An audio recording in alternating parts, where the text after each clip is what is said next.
I think we got people still dishing up over there. Okay. Okay, so I'm saying okay. Somewhere. All right. Okay. So hello, and we have people online too. John and Chris. Hi, John and Chris. Hi, my name's Debbie Lucas. I'm a dietitian here at Cardiovascular Wellness Program. Today, we're going to be talking about nutrition as we age. And Linda's going to be using this talk also for her Gero 101 class. So there's some components in it that I might just breeze over that would be more for the class. Like what would they do in that setting if they were the care plan manager, let's say. So I'll just kind of breeze through those for you all. And they can just read it when they get to it. So welcome. Happy February. Happy Heart Month. Don't forget Friday is Go Red for Women. Oh, is it? Yes. So and make sure we're wearing, I had to wear it today since I won't be here on Friday. That's your Valentine. Plus my Valentine little scarf. You're right. All right. So what we're going to talk about today are just challenges as we get a little bit older, senior services that might be available, some specifics on nutrients and diet and eating styles that might be better as we age. Other sources of energy or fuel. Energy I use as calories, which is our fuel. Setting goals, and then care plan checklist. So that's what would be more for the students in Linda's class. So lots of things happen as we age. I think we all know it. And then we all think, oh my gosh, it's finally time. It's finally hit me. But a lot of times we lose our lean muscle mass as we get older. We don't have to, but we do because we often change our lifestyle. We're not moving as much. We're not lifting heavy things. We might not be doing weights. I know you all are doing weights, so we don't have to worry about this for you all. But it's very common to lose our lean muscle mass, and our muscle mass is what tells our body how many calories to burn. So that means our metabolic rate, which our BMR, basal metabolic rate, is what tells our body how many calories to burn, goes down. And maybe we're not moving as much. So maybe we're eating the same way we always did. We're not moving as much. Our body's not trying to burn as many calories. So we might put on a little weight too. So we want to be aware of that and start, at any age, starting doing some weights. The lightest weights are fine and you can work your way up, but we want to do some weights and some practical things that will help us as we age. Linda, what would you say the best thing to keep, what muscles are best to keep going when we get older? There you go. The get up off the toilet muscles. That is right. Quads. Yep, I think those are good. And, you know, I heard somebody talk once. They said that at a financial something they went to, they said, if you want to know how much money you need to save, it all depends on your upper body strength and your quads. Because if you end up having some trouble as you get older and they have to put you somewhere where people need to assist you, they're going to charge more the closer you have to be to those people that need to assist you. So we want to keep our muscles strong. As we get older, you can go get some soup if you want.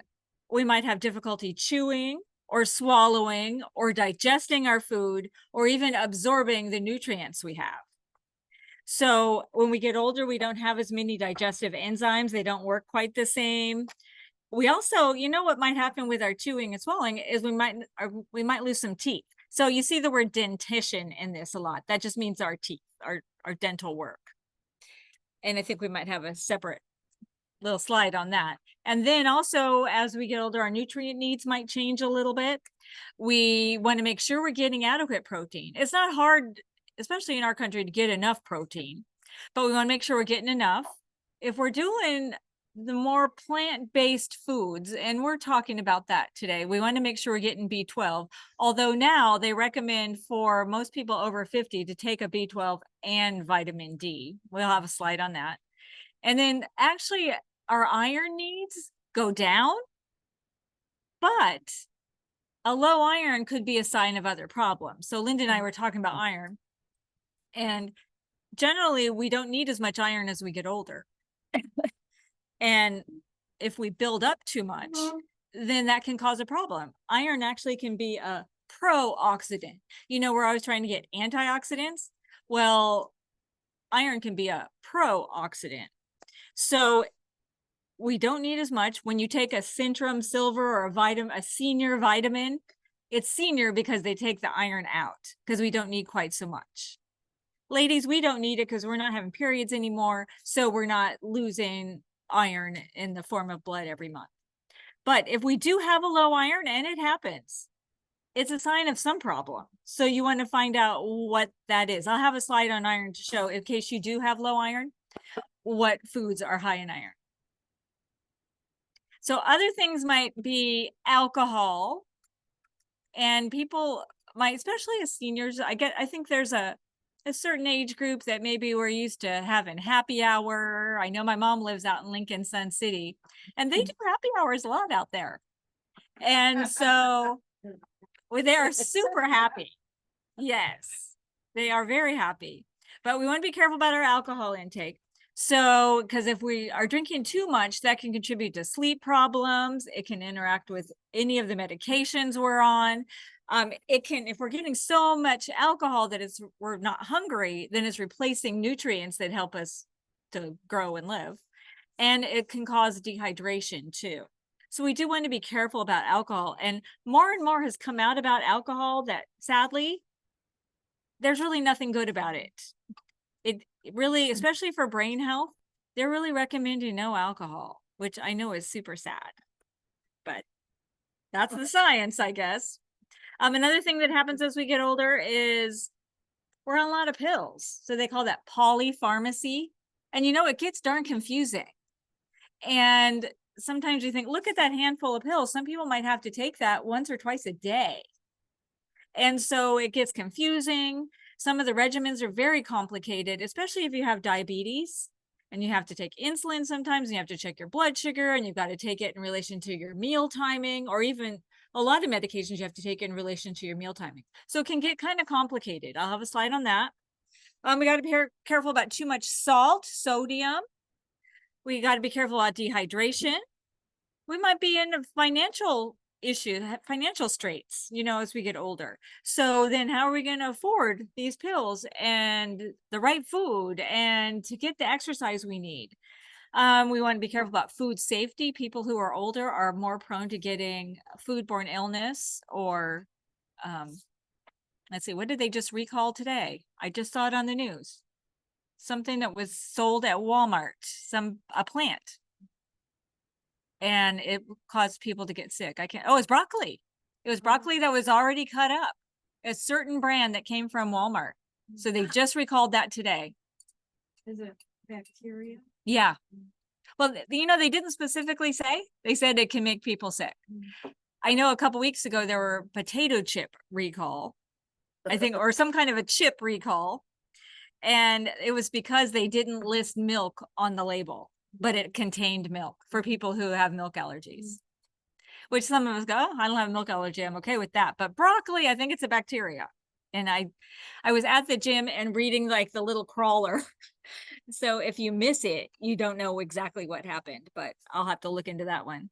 And then also, as we get older, our community changes. You know, that's what I love about this place. It's a whole community we have here. And community is so important as we get older. Okay, so let's see, trouble eating. And you all might have experienced this. So maybe, you know, eating alone, you just don't really love eating alone. And so maybe you just don't eat.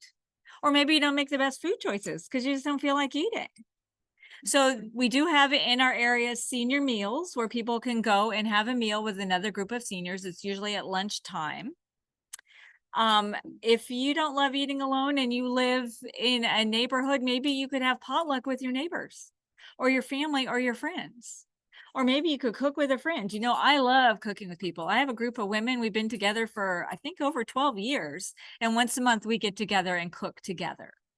I think they know my kitchen better than I do. Are they all dietitians? No. In fact, none of them are dietitians. We do have, it's Laura. Yeah, we have one nurse. If you have trouble chewing, so problems with our dentition, there are different things that can happen. We can lose some teeth. We can break some teeth. We can get infections in our mouth. So we probably need to see a dentist. I think now that Medicare covers some dental, I think it's a little easier. I think people used to not go because it was just too darn expensive to go to the dentist. Yeah. Uh-huh. Yeah, they do. It's not a ton, but they do cover, I think, 2 visits a year to the dentist. But the Well, dentist has to take you through, right? The dentist has to take them too. And you know what? I think it's more than just Advantage plans, but it could be just on Advantage plans, like United Healthcare or Kaiser or those kind of things. But yeah, you're right, Linda. It's got to be a specific dentist who you might not love, which is the case for me, but I'm sucking it up. Maybe if we have trouble chewing, we could do softer foods. Today's soup is a perfect example of softer foods. It's a curry lentil soup recipe. It starts out with lentils that are red lentils that are already split and don't have skin. So they cook a little bit faster and pretty much just turn into mush. And they give whatever you're making a little creamy texture. It really got creamy when I blended up about half of it too. And so the vegetables cooked quite a bit, so they were very well cooked. So that's what we need to do if we're having trouble chewing, is to think about really well cooked food. If we're having trouble swallowing, and that could happen for any number of reasons, maybe people have had a stroke or they're just having some nerve damage problems, we need to get a swallow study. So we need to see PCPs or primary care. You need to see your doctor. We need to say, hey, I am having some trouble swallowing. I choke a lot. I even choke on water, and we need to see the doctor so they can refer you to a swallow study. And that swallow study, they'll figure out what the issues are and be able to help you. Sometimes they just need to thicken things up. We might choke on water because it's too thin, but you can add this stuff to it to make it thicker, and then that goes down better. But we need that swallow study to be able to tell. Maybe as we get older, we don't have as much smell and taste, especially people who've been through COVID. Some people lost their taste and never got it back. And that makes it really hard to want to eat food. And so we just got to really spice things up. If we like hot, we can make things hot, but we got to really add a lot of our seasonings in there. I think that curry dish today has got a lot of different seasonings in it. So it's got a lot of flavor to it. That might help. Adding color to your plate. You know, if you feel like, I just really can't taste anything. If you got a pretty plate with lots of color, that's going to make you want to eat it a little bit more. So colorful fruits and vegetables and things. If you have a poor appetite, sometimes that happens as we get a little bit older, we need to maybe try just small little meals, because eating a whole big meal is just too overwhelming. So maybe we eat small little meals. We'll be able to get the calories we need in. And so that would be like meals and snacks. But sometimes we think of snacks as just an excuse to eat junk food. So we don't want to go there. We want to eat small, real meals. Healthy snacks. And you know, a snack should be like a mini meal. And we normally wouldn't have a meal of potato chips. So that might not want to be our snack either. And if you do have a meal of potato chips, we can talk later about that.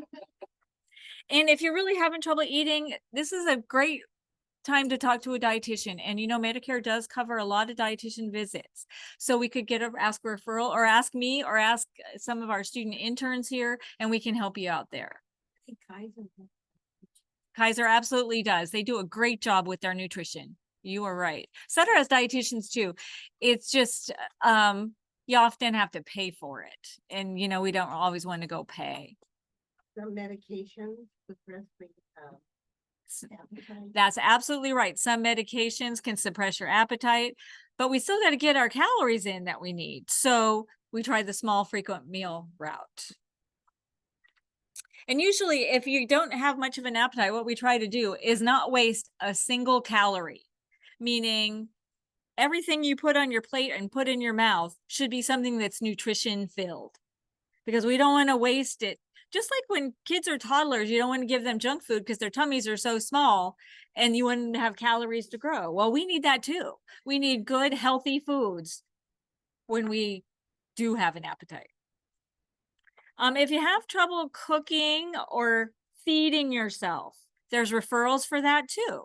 So we can see our primary care doctor again and ask for a referral to an occupational therapist. That's where, particularly if you have trouble feeding, you know, people who might have tremors, you know, not necessarily Parkinson's even, but just tremors. You know, they're trying to eat their soup, and by the time the spoon gets up to their mouth, there's no soup left on the spoon. So occupational therapists can help with that. They can get you weighted silverware that can help with that, or give you suggestions like drink your soup, have smooth soups, and drink it out of a cup. You know, there's a lot of different things we can do. If you're having trouble cooking, and I know it's hard to stand up and cook, especially for long periods of time. And people sometimes are just too tired, or they can't stand that long, or they came here and worked out way too hard with Linda and they just say, I'm exhausted. So we might try some meal delivery. There's a lot of meal delivery programs out there. They usually cost between $7 to $12 a meal. So I feel like they're not super cheap, but for some of us, that might be the way to go. So Home Chef, HelloFresh. Does anybody use any of these? No, but because it's getting harder for me to stand for, Uh-huh. is I do it in batches, like I'll get everything out and put it there. And then I'll go do other, then I'll come back and do any chopping. Mm-hmm. So I separate it out period. So that's a great idea. So in case you online didn't hear that, she says we do everything kind of in batches. So you get everything out, that's one batch. Go rest, go do whatever, come back, then do all your chopping. And then come back later and do your cooking. I think that's such a great idea. And that's why batch cooking can be so helpful, because now you didn't do that just for dinner tonight. You did that for your food all week. So I think that's great. And you know what? Don't be afraid of frozen foods. I kind of am, I'll admit to you. I know frozen food's good, and I tell everybody it's great because they flash freeze it out in the field and it loses fewer nutrients. But I tend to always do the chopping and stuff. But last night I thought, no, I'm going to try. We did a stir fry and I bought a bag of stir fry vegetables frozen.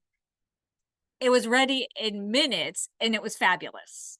And all the vegetables, I'm always afraid the vegetables are going to be too soft or yucky, and they weren't. They were really good. So don't be afraid to use frozen things. Okay, nutrients we want to really think about as we get older.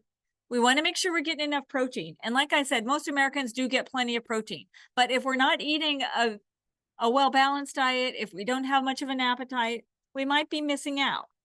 So if we got to have good protein, because it helps to prevent our muscles from disappearing. So in conjunction with actually lifting our weights, and it helps our immune system. So we want to make sure we're getting protein. And we're trying to do less animal protein and more plant protein. So that would be things like our lentils today, or beans. Our fruits and vegetables and grains all have protein in them too. Vitamin D is important for our bone health, and it seems to be linked to every chronic disease these days. I'm not sure where we're going to go with that, but that might be true, it might not, but we do need it for bone health. So, and as we get older, usually we think of vitamin D as the one that we get from the sun, because the sun hits our skin and converts to vitamin D. And as we get older, we have less conversion, and we're usually covered in sunscreen or clothing. So we have less of that. So where we normally would get vitamin D are some things that some of us are really trying to avoid. So fatty fish. So that's not like tilapia. That's more like salmon. Eggs, fortified dairy. So dairy, those cows didn't crank out the vitamin D. It was put in that milk. And then some mushrooms go under an ultraviolet light, so they have some. So they're really recommending now, as we get older, to take a supplement of vitamin D. And if you've ever had your vitamin D checked, a lot of us are low. And if you're thinking, oh, I don't know if I want to take a pill, you know, maybe you don't even have to take it every day. I finally gave in and started doing the vitamin D since it was recommended as I go older. And I do it every other day. And it seems my levels have been fine. Say that you had to have the vitamin D with calcium. Mm-hmm. For your bones. But you don't necessarily have to take them at the same time. You'll hear also you should take it with magnesium, because that helps with your bone health too. But if you're getting a wide variety of foods, you don't necessarily need to take them all in one pill. Although if you're getting foods and taking vitamin D, I think that would be okay. Vitamin B12. If you're doing a whole food plant-based, you definitely want to be doing vitamin B12. But now they're recommending a B12 supplement for seniors as we get older because we don't absorb it as well. Normally we get B12 from animal foods, from meat. And when it gets in our system, we have to break off that vitamin B12 and then it gets absorbed. And we don't do that as well when we get older. So they're recommending a supplement for everybody. People who are on metformin, which is a diabetes medication that a lot of people are on, sometimes it's called glucophage too, metformin, they tend to be a little lower in B12. So if you are on metformin, make sure your doctor is checking your B12 I think it's every 2 or 3 years or what the guidelines are now. And if you do get a deficiency of B12, the reason why we're so concerned about it is because once it's involved in our nerves. So it's a little covering on our nerves that helps one nerve jump to the next to do the nerve things that nerves do. And if we have a nerve problem because we don't have enough B12, there's no going back. You can't make up for it. So we really want to make sure we stay ahead of it. Now, the truth is, this is a B vitamin. We store it. I mean, we have, we don't necessarily pee it out like we say about lots of the other vitamins. This is one that we do store a bit. So we have a long life of it, but we really want to make sure we're keeping it up as we get older and we're not converting as well. Especially if you're not eating any animal foods, which is pretty much the only place we get it, you got to take a supplement. And people who fall a lot, that's a red flag that you got to check your B12. If you go into the doctor and say, I don't know what's wrong with me. I keep falling. I keep tripping. As long as your house is set up to prevent your falls, but you still keep falling, check your B12. And it's a common test. I ask my doctor to do it every year. And I don't know. I always ask because I'm a vegan, but does your doctor do your B12 every year? Like for Medicare? Like for that wellness check? Because you're on metformin? Yeah, you should check. Okay, so I don't know if it's on I always ask. I think it's a cheap test. And really, one of the biggest nutrients that are a concern is getting enough fiber. Most Americans just don't get enough. And fiber helps our microbiome, those bacteria in our gut, to thrive. Those bacteria do well.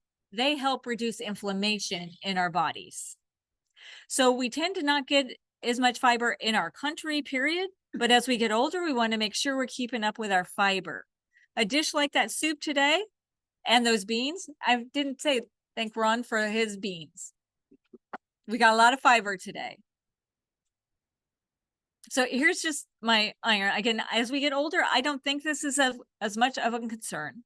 But for people who do have low iron, it's a concern because low iron makes you very, very tired. And so what it does is it helps our red blood cells that carry oxygen to all our tissues. It helps with our immunity. It helps with our DNA. Synthesis is another word for making and how we make DNA. So we need less as we age. And because too much can be that pro-oxidant, and we don't want to get anemia though. So signs of anemia are fatigue. So you say to your doctor, I don't know what's wrong with me. I am so tired. They're going to check your iron and they're going to check your thyroid, because those are common things that happen as we get older. And then also sometimes we eat foods like nuts and seeds and grains, and they have this stuff in them that's not a bad thing, but it's called phytates, and those might bind to the iron. So that might keep us from getting all the iron we need. So if we want to make sure we're getting enough iron, so I still focus on iron because I worry I might not get quite enough. And so you want to eat the food you eat with vitamin C foods. That helps the absorption, especially if you're on a plant-based diet. Another thing that helps is cooking in a cast iron skillet. So that will do it. Vegetarians tend to store less iron overall, and that might be good because the stored iron is what might contribute to that pro-oxidant stuff. Coffee, tea, and calcium decrease the absorption of iron.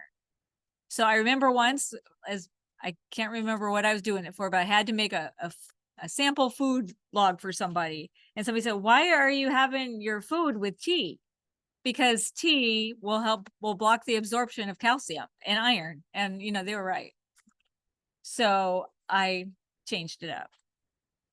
So our best sources of iron, plant-based sources, would be beans, legumes, greens like spinach. Remember Popeye? He was getting his iron. Whole grains are all good sources of iron. But if we're not plant-based, our animal foods have plenty. And this is a little pet peeve of mine when you go to the doctor and they say your iron's kind of low. As my cardiologist said to me, go have a steak. That's not the right answer. There's plenty of other foods. We don't have to get it from meat. Okay, here's polypharmacy. You know that only about 25% of adults take their medicine as prescribed. Could that be any of us in this room? I'm hoping that we're all taking it as prescribed, but it happens. We make mistakes, or we think we know better, or it doesn't make us feel very good. And so we don't take it. For some medications, let's say I know people who have been on certain medications and it gives them diarrhea. And so then they don't take it. And if that is the case, we need to talk to our doctor about a medication that won't make us have diarrhea or feel tired or whatever it does for us. Or what's the blood pressure medicine that causes the cough? ACE inhibitor? Yeah. Is that what it's caused the cough? So if that happens to you, talk to your doctor, find another one. There's plenty of other choices out there.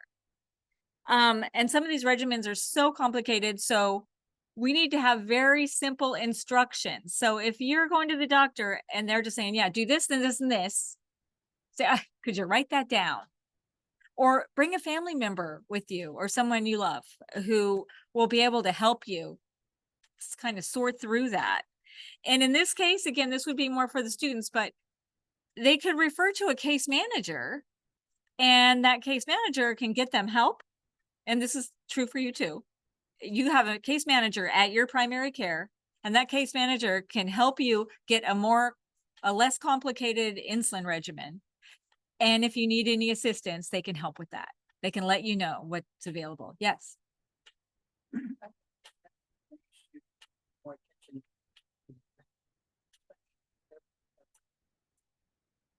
Nutrition facts. Yeah, nutrition facts. Dr. Greger.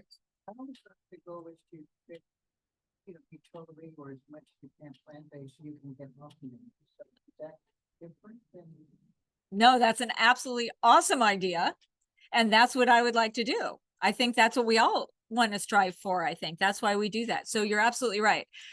But regardless, a lot of people are on a lot of pills. And if you go to the doctor, a lot of times that's just what they'll do. They say, oh, you have diabetes, take this metformin. Oh, you have high blood pressure, take this ACE inhibitor. And there's might be reasons that you have to take those pills. So, but the goal, and you are so right, Paul, is let's eat plant-based and let's try to get off those meds. That would be my goal. Yes. And so some people will say, my doctor put me on this, but I'm doing this whole food plant-based thing and it is working really good. In fact, my blood sugar has been a little on the low side. So talk to your doctor about decreasing those meds. They usually won't stop it overnight. They'll say, let's transition down. But yeah, thank you for bringing that up because you're absolutely right. If you have diabetes, I really encourage you to ask for a diabetes educator or talk to me or someone here, because your Medicare will cover a diabetes educator like 4 hours a year that can help you if you're on different medicines or help you with your regimens and your eating and everything. We got to be careful about sodium. I think everybody knows about sodium. And we got to be careful because it affects our blood pressure, right? Water follows salt. If we have too much salt, our volume of blood goes up, our heart has to work harder. If we have high blood pressure, it's associated with, when I first did these slides, COVID was rampant. And so it was associated with more severe COVID symptoms. But it's also high blood pressure associated with Alzheimer's, with stroke, with heart disease, with kidney disease, with poor eye health. In fact, if you go to the eye doctor, sometimes they can tell you have high blood pressure, even if you didn't know, because they look at your little blood vessels in your eyes. So we want to really be careful about salt, and we get much too much in our country. So how are we going to get rid of it? How are we going to break up with it, I guess would be better. How are we going to break up with salt? So eating whole real foods from plants, not foods that are made in a plant, because those are food scientists who are trying to make your food taste really good and they put a lot of salt in it. So eat whole real foods. Get rid of your salt shockers, the things you eat that are loaded, which I'll show you in a second. Read your nutrition label so you know how much salt's in things and you can make informed choices. Make healthy substitutions. So if a recipe calls for canned tomatoes, which ours did today, I substituted low sodium canned tomatoes. Modify your recipes however you need. Leave out the salt. Like I didn't put any salt in the recipe, but even though every recipe calls for some salt, leave it out. Let people shake it later. And eat at home more often, because you know where we get the most salt is when we eat out. It's not from shaking at the table, although we shouldn't really do that, but it's from eating out or things that are in a box or can. So here's some salt shockers. Ramen noodles. So our aim, especially as we get older, and if we have heart disease or high blood pressure, is 1,500 milligrams all day. So, and that's about 2/3 of a teaspoon of salt. So we get a package of ramen noodles, that's 1660. And by the way, in my stir fry last night, I used ramen noodles, but I used these little ones that are made from like brown rice and millet.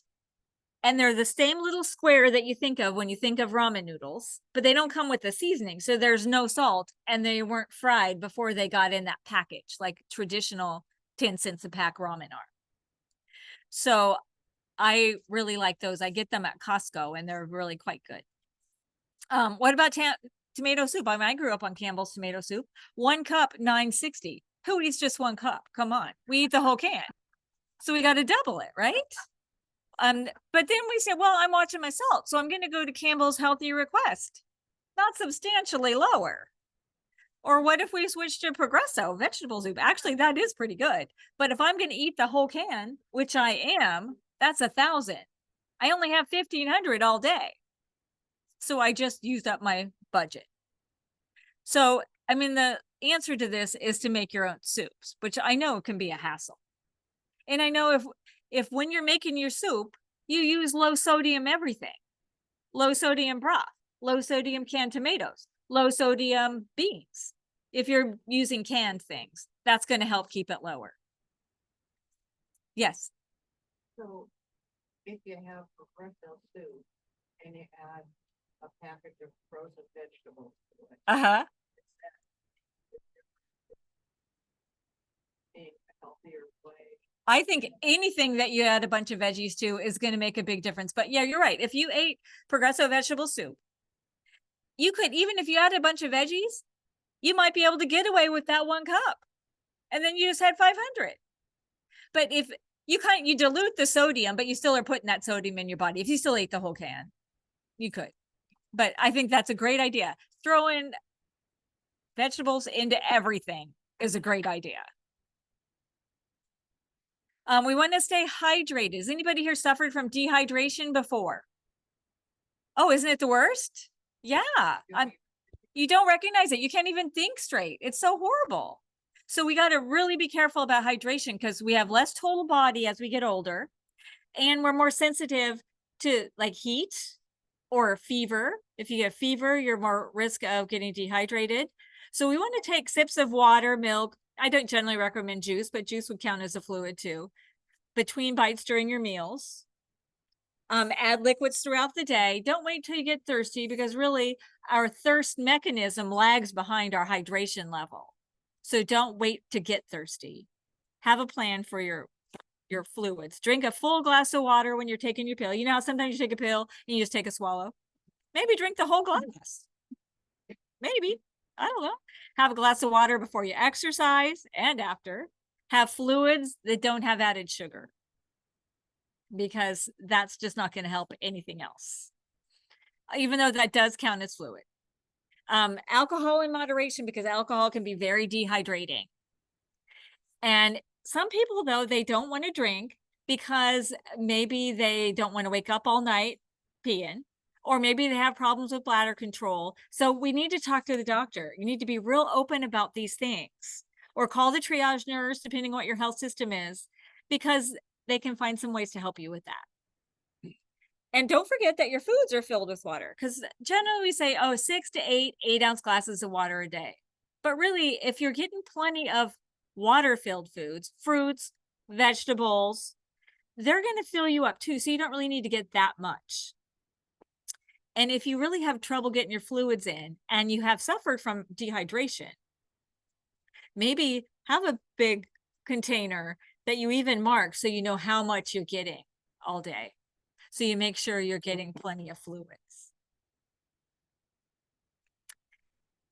If we go to utilize any of the senior food service programs, they're there to help us maintain our nutritional status as we get older. So making sure people eat right and eat enough, making sure they're providing low cost and nutritious meals or access to those things.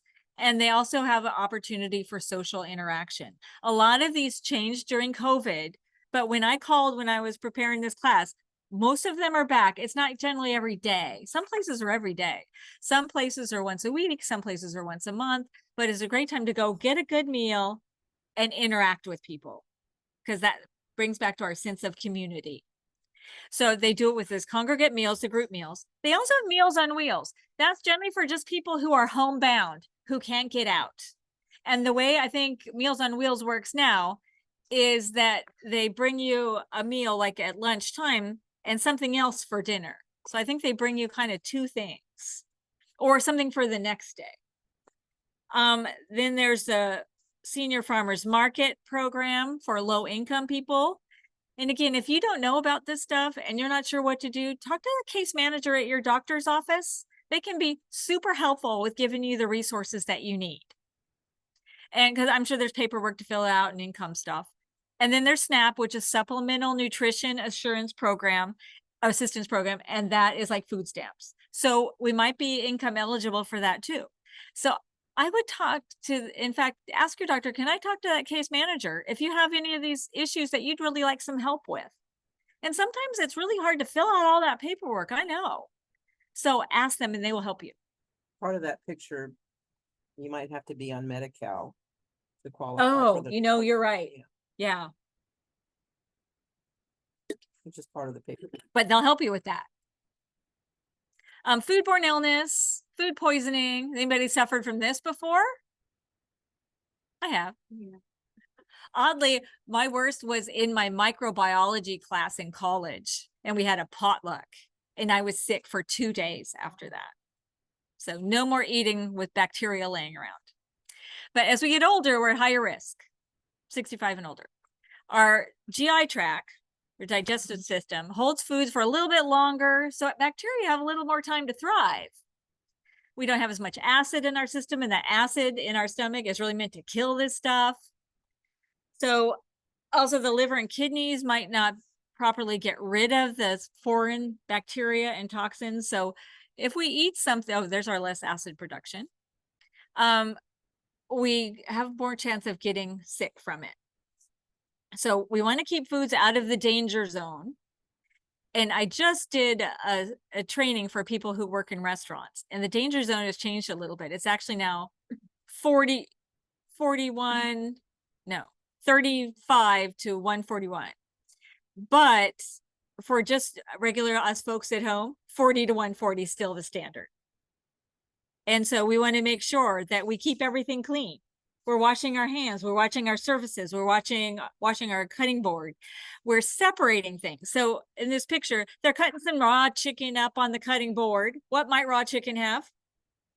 Salmonella. And then they take their lettuce for their salad, which is not going to cook, and they cut it up on that. I mean, I'm not sure who would do such a disgusting thing, but it could happen. So we want to keep everything separate so we don't cross-contaminate. And then you want to cook things to those proper temperatures. And then we want to chill them so they don't spend too much time in the danger zone. So if I made that big pot of soup, and then I just stuck that pot of soup straight off the oven after we ate it into the fridge, it could take 24 hours for it to pass through the danger zone and get down to below 40. So there's all kinds of chance for bacteria growth in there. So what I might do is move it to smaller containers or not as tall containers and then chill it that way. So we want to be careful about those things. Really, even when we're not old, we need to worry about these things. So what's the best diet? Here we keep talking about all these issues we might have, but what's the best food to eat? So you'll hear about lots of diets that kind of win when they vote. You know, what's the best diet this year? Well, the DASH diet is good. That's dietary approaches to stop hypertension. This was a big study in the 90s where they found out that they learned from it that people will have lower blood pressure if they eat more fruits and vegetables. They hardly even got into the salt part of it. Some people hear about high protein. Oh my gosh, they see it on one of those social media things. Oh, I got to do high protein. That's the best thing for us. Or you hear keto. That's actually a kind of moderate protein, high fat. That's supposed to be so great. Or there's Mediterranean. That's sort of like the DASH diet, but it includes wine and olive oil. So we do love that, but it is plant-based. Then there's vegetarian. Is that good? And I just changed this. It's time restricted eating is what intermittent fasting is called now. That's the hip new term for it. So you go periods of time without eating. So the truth is, depending on your goals, any diet you follow will probably work to some degree, but we want to follow that plan in a way that it doesn't also make us sicker. Maybe we'll lose weight, like on the keto diet, but will it make us sicker because now our cholesterol is going to go up? So the only diet that's been shown to help reverse chronic disease like diabetes or heart disease, and actually new to the game is Alzheimer's, is a whole food plant-based diet. And not everybody's ready for that, I know. But let's think, if we're talking, students are talking to clients and you guys are here because you want to try to reverse your issues, then what are we willing to do? Maybe we're not willing to totally give up meat, but maybe we're willing to not have processed meats, or maybe we're willing to not have dairy, or, you know, what are we willing to do? The very least, let's try to eat more fruits and vegetables, and let's really try to reduce our meat. That's the very least. So there's all these eating plans, you know, the one up in the upper left, choose my plate. That's like the USDA one, fruits, vegetables, grains, protein, and dairy. And you know what? 3/4 of that is plant-based if we did it right. And then there's the opposite in that corner is our vegan version, just no dairy. And in protein, it says legumes or beans. But then there's our DASH diet that helps with blood pressure. All these diets help with blood pressure. Mediterranean diet includes a little of that wine. But the thing is, what are you going to do for the rest of your life?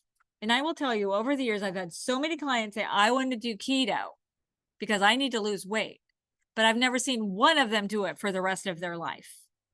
They do it for a few weeks, few months, and then they go back to their old ways. So whatever we choose, it needs to be something that you can do, that you like, that tastes good to you, and that you can do forever. Now, speaking of that, we've got these people who live to be 100 and more without any problems, or with very few of those normal health problems. And those are called the blue zones. I think we probably all heard about them. There's 5 of them in the world. The only one in the United States is Loma Linda, California. And then I've got to read my names here. We've got Nicoya in Costa Rica, Sardinia in Italy, Icaria, Greece, and Okinawa, Japan. And so they took all these people, collected data, and tried to figure out what is it that they do that helps them to live to be over 100. And if you haven't seen that Netflix special on it, it was actually really quite good, I thought. There's a Netflix special. So what they did is they ate, not entirely, but mostly plant-based. They had moderate physical activity. They balanced their calorie intake to maintain a good weight. They had a purpose, a life purpose. I think that's super important. They had low levels of stress. They drank, but not a whole lot. But that's one of the things I know on the Netflix special. It was like wine at 5 was one of their slogans. But they didn't drink a whole lot. They, not like we often do in our country where we wait till Friday night and we drink quite a bit. They spread it out. They're spiritual, they emphasize family, and they were involved in the social life of a community. So again, what I love about our program is this is the social life of a community. Now, if you probably have your own family and your own community, but if you don't, this can be it for you. If you don't, if you have those others, this is just another family. And so I love that about us. Okay, so we want to live to be 100 or more without problems, right? So what are we going to focus on? Fruits, vegetables, whole grains. I think plant proteins, but if we're going to eat animal foods, lean proteins, chicken without the skin, fish, and we're going to only have healthy fats. And what we're going to watch out for is the processed foods, things that were made in a plant that come in a box or can. Fruit juice, we don't want to overdo. Canned fruit, I'd kind of argue with this list. I think we could do canned fruit, just not in the syrups, you know, in the water is okay. Refined grains, we don't want to have so much, we really want whole grains. That means they haven't been processed very much. So we want to eat brown rice as opposed to white rice. We want to eat barley or millet or quinoa. That's the whole grains. We want to be careful about high-fat proteins. What's a high-fat protein? Oh, shoot, that's my favorite. So a high-fat protein is peanut butter. You're right. We want to watch our portions on that. You're absolutely right. I was thinking more like steak or something, but yes, peanut butter is. We want to be careful about desserts. Doesn't mean we can't have dessert, but we want to watch our sugar intake and oils and fats and try not to drink your calories. So drinking water or soda, not soda, club soda, not regular soda. So, but you know, this says limit. It doesn't say you can never have that stuff. So moderation is kind of the key. So what are we going to get for our protein foods? If we're going plant-based proteins, beans, legumes, lentils like we had today, soy, nuts and seeds. If we're not plant-based, then we're just going to go those leaner proteins. That's fish, chicken or turkey, egg whites, the occasional yolk maybe if you want it. Whole grains and vegetables also have our protein. And then if we're going to have carbs, well, which we should have in the carb group, we want to have fruit, fresh or frozen, vegetables, fresh or frozen, get a lot of them. Dairy or plant-based dairy. I think plant-based dairy is a little bit better for us, but if you're going to do dairy, do non-fat. Whole grains, there's my list of whole grains. Oats, quinoa, whole grain bread, tortilla, you know, it's got to be corn tortilla. White flour tortillas are not whole grain. Brown rice. Also carbs would be our starchy vegetables. If you have diabetes, they often have you count your carbs. And so you'll know that the starchy vegetables count as carbs. The non-starchy, like green beans, you don't have to worry about those, counting those towards your carb budget. But potatoes, corn, peas, and winter squash, while not bad, just have more carb in there. They're starchier, so they have more carb. They're totally fine.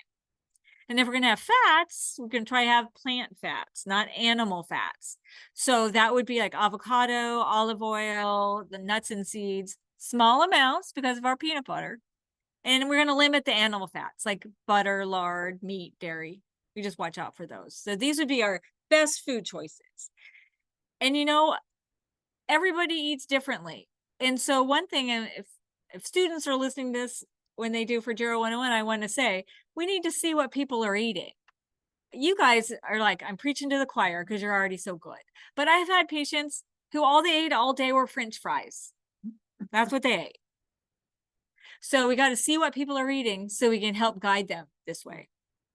And one thing about carbs, so often people say, oh, I don't want to have any carbs. You know, first of all, I have diabetes, or I don't want to get diabetes, or I don't want to get fat. So I'm not going to eat carbs.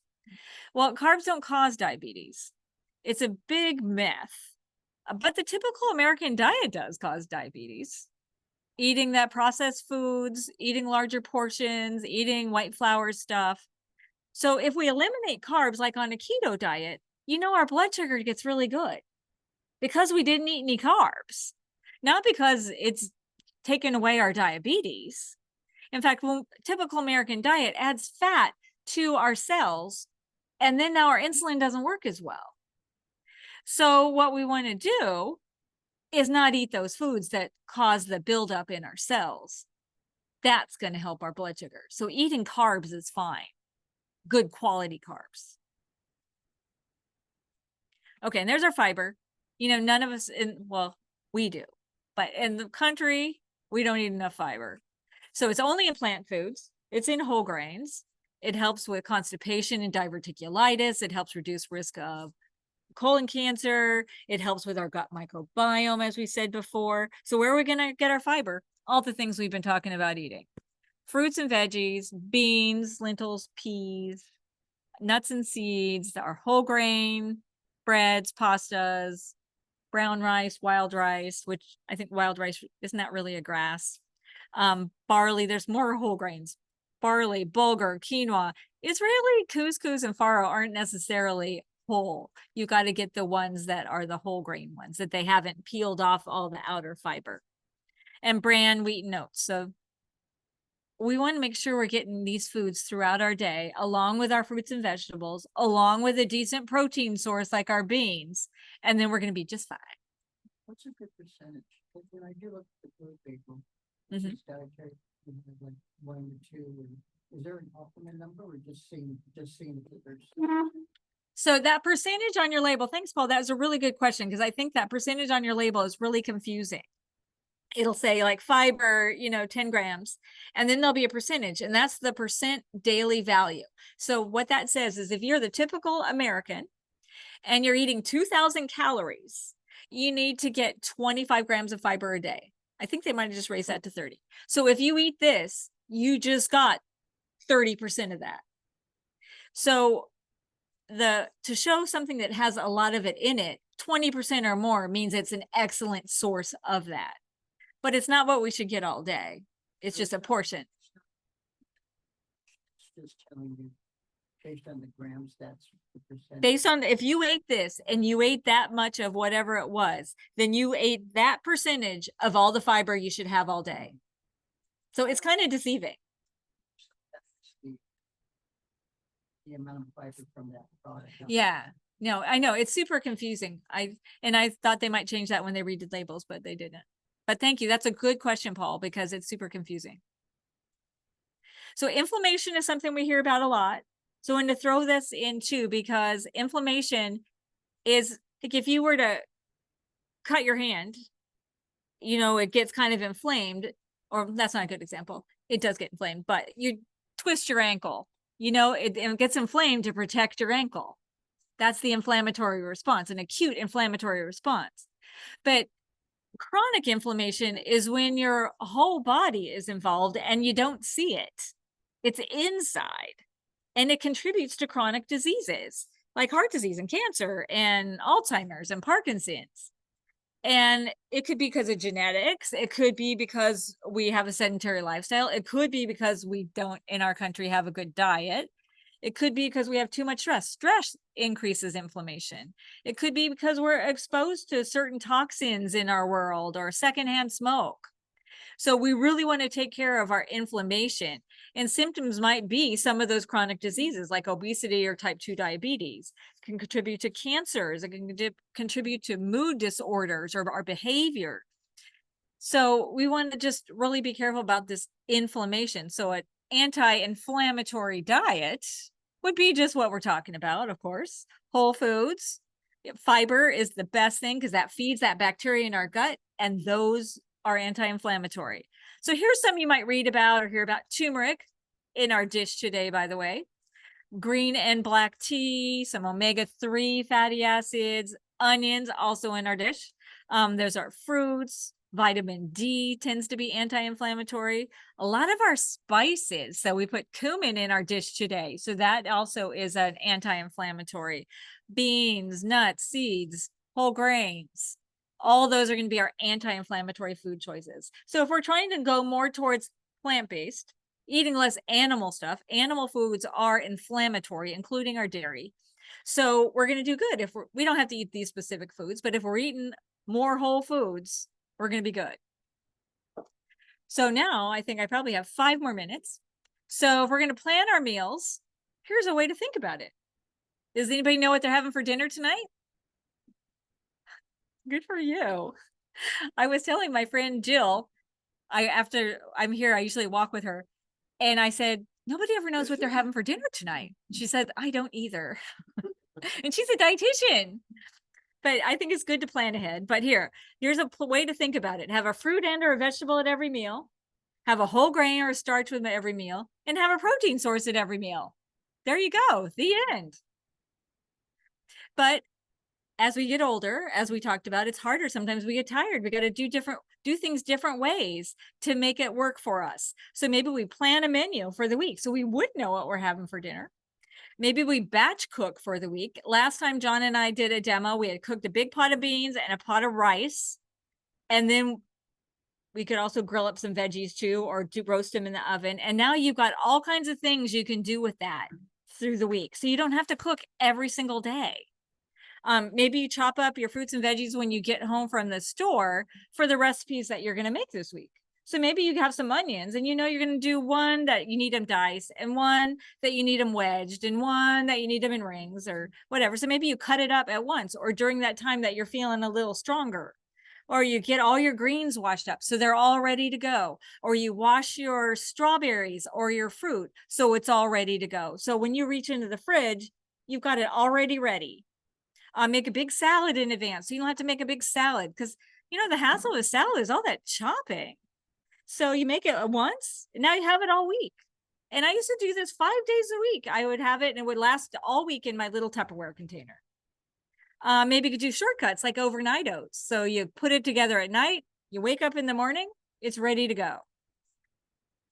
And think about what you already eat and think, what would be my 5 go-to meals? 5 go-to meals. So maybe oats for breakfast. And maybe you love that every single day. Or maybe you make waffles because you love that. And now you can have them every day. Or pasta or tacos, things that you could make at a moment's notice. I think then you go to a grocery store and you stock your pantry with these things that you love. And now they're ready to go. I mean, you can throw tacos together in 10 minutes. So you think about your recipes that you like, you put them together. So maybe we're going to change one meal a week. So breakfast, look online for some recipes. I'm a scrambled tofu lover, then I don't have to make breakfast for a couple days. Got my oats too. Maybe lunch. Do you always like soup? So maybe you can make soup. And this soup, by the way, freezes very well. So make something, freeze it. Do you eat anything that you could modify a little bit to do a little more plant-based? Could you leave the meat off your pasta? Could you add beans to your salad instead of chicken? There's lots of things we could change. So if we wanted to change change a week, now we're down to dinner. What could we do? One little change. What have we found that we like and we want to try? What recipes did you see? I'm sorry, I'm skipping through these. I don't have much time. And don't forget the other things that really help us as we age, like getting enough sleep. I know Linda has people speak about this a lot. We want 7 to 9 hours. So much of this, not enough sleep contributes to so much in chronic disease. Stress management, I know we talk about that a lot. Improve mental health, getting your exercise, relaxation, like our yoga or meditation or deep breathing, connecting with family, friends, our community, and having that sense of purpose. Do you feel like you have your sense of purpose? And if you don't, let's try it. Let's find it. We'll help you do that too. And then set a goal. So think about what you want to do. A SMART goal is specific. It is measurable, so we know we got it done. It's achievable, so it's something that you could really get done if you tried. It's realistic, and it's time bound. So I plan to eat 1 serving of berries with my breakfast for 5 days this week. So then I can measure that. I know I did. And I'll tell you, I changed that. I've been having my little bowl of blueberries, frozen blueberries, by the way, after dinner. That's how I changed mine. I'll walk the dog for 10 minutes before breakfast, after lunch, and before bed. I'll eat beans instead of meat 1 day a week. I will take the salt shaker off the table when I get home and keep it hidden. That's missing its time bound frame though. It is. Well, I'm going to do it right when I get home. So then I guess I'm done. I can check this one off my list right away. But I'll tell you what I did with my salt shaker is it had 4 holes and it just gushed out. So I put tape over all but one of the holes. So here's the bottom line. you know, follow the eating style that works for you. Whatever you can do that you enjoy, that you can do forever. Aim for colorful foods. They're going to have all those antioxidants in them. Strive for less processed foods and more plant foods. Get your greens, your beans, your whole grains, your fruits and veggies every day. Think about a B12 or a vitamin D supplement. Or you might think about asking your doctor to measure your vitamin D and your B12. That might be a good goal. Watch your high sodium foods, seek out assistance if you need it. And that could be, you know, something you pay for. It could be friends and family. Try some new foods. I really think cooking a pot of beans and a grain every week is a lifesaver for me. And eat as if your life depends on it, because it does. And then this is for your students. So they're thinking, okay, they saw you. And so now what are they going to do to help you as a care manager? You know, are they going to make sure you're seeing your doctor regularly? Maybe you could use a diabetes educator. Maybe you've been losing some weight. Maybe you need to see a dietitian. Maybe you're having trouble eating. Maybe you need a referral for dentures. Maybe you're not getting enough something. So maybe we need a supplement. Maybe we're not getting enough alcohol or Probably not so. okay, I might not be getting enough. Okay, maybe we're having too much alcohol. And just a little tip, by the way, whatever you tell your doctor you drink, yeah, I have 2 glasses of wine a week. They're going to double that. They're thinking you might be fudging a little bit. I'll just tell you that. Polypharmacy, do you need help with that? Do you need help with senior services or medication assistance? Or like Paul said, let's get off the medication and go whole food plant-based. Do you need help with sleep? Let's set some SMART goals. So I think that's it. So thank you all for being so good and helping. You know, you guys are such a big help to the Gerald 101 class. We really appreciate you. I have a question. Yes. What would you suggest that I keep on hand for emotional eating? You know, just needing to grab something because of, I don't even know why. What I have now is I toast oats and throw some chopped nuts in there. Mm-hmm. And so I take a handful of those. Do you want to stay away from the obvious, like carrot sticks? I know. The trouble is when we feel that way, carrot sticks are what we want. Yes. You know, one thing for emotional eating, I think we all suffer from it now and then, is you wait 10 minutes. You have a glass of water, wait 10 minutes, and sometimes that distracts you. Because sometimes when you feel like you have to eat something, you're thirsty. Exactly. You are right. Yes. So have a glass of water, get distracted, pick up something that is not compatible with food. You know, knitting or a puzzle or something like that, just to distract ourselves. Because we don't want to be, you know, that's emotional hunger, not real hunger. So you want to think about that too. Or do a quick little 10-minute exercise, you know, jumping jacks or something. Yeah. But as far as little snacks, I think your snack is really good. I guess what I would use, I always have grapes or cut up fruit or carrot sticks, banana. Yeah. Mm-hmm. Yes. Okay, but thanks. That's a good question because we all suffer from that. Mm-hmm. Yes. Nutella on bread. Excellent snack. You know, I wish I liked Nutella, but it's not chocolate and it's not peanut butter, and I just don't get it. Okay, there you go.